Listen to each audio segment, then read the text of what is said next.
Alors, je dirais en tant qu'être humain, en tant que citoyenne française, en tant que femme et en tant que musulmane, je condamne très fermement ces actes qui ont été commis, à mon sens, par des fous.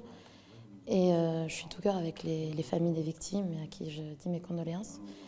Et clairement, j'ai peur de ce qui peut se passer, des amalgames qui peuvent être faits. Et c'est pour ça que je m'associe à ce type d'association, qui est le collectif El Madina, qui est un collectif ouvert. Donc El Madina en arabe, ça veut dire la ville. Et donc le collectif El Madina, qui est celui de la ville de Wissous, c'est une structure qui est là pour accueillir les personnes qui veulent se renseigner, discuter de tous bords, afin d'apprendre les rudiments de notre religion et pas simplement de se contenter de l'image qui est donnée par les médias ou par tout autre moyen. Et pour ce qui est de la crispation, jusqu'à aujourd'hui, pour vous dire, j'ai ma belle-sœur qui habite là, elle a une amie qui récemment s'est faite insulter dans la rue. Voilà, donc c'est au quotidien, je pense que ça va être difficile. J'ai des amis qui sont voilés et qui sentent le regard des gens, le mépris. Et voilà, c'est ça qui est triste, puisque voilà, les gens ne font pas l'effort de se renseigner sur ce qu'est l'islam et ils se contentent de l'image qui est donnée. Comment on peut lutter contre ça? Ça va être difficile parce que déjà, il faut que les personnes qui ont ces attitudes-là aient envie de pacifier les relations.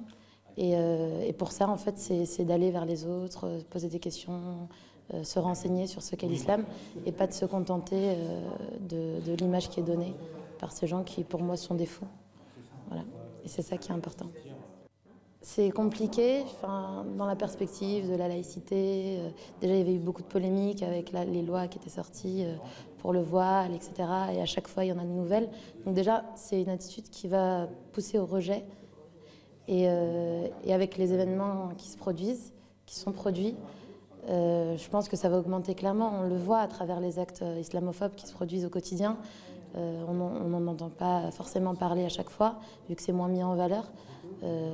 Ça peut passer pour des actes anecdotiques, mais c'est grave parce que ça commence par des petits gestes comme cela et ça peut se terminer par des morts comme on l'a vu et là ça deviendrait dramatique. Et donc, qu'est-ce qu'on fait face à ça au quotidien, en tout cas à votre échelle? Ne pas répondre, puisque ce serait se rabaisser.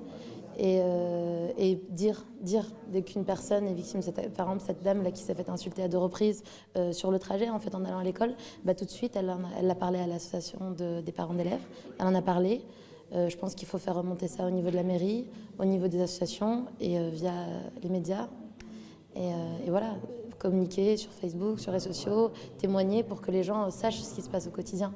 Et c'est triste, voilà, vraiment, le but c'est de pacifier les relations, de vivre ensemble et voilà, il n'y a pas de différence à faire. Pour moi, le mot communauté n'est pas employé, on est là, on vit ensemble, on travaille, on élève nos enfants, voilà, on joue des plaisirs de la vie et puis chacun chez lui fait ce que bon lui semble dès lors où il respecte la liberté d'autrui. Et c'est ce qui est important.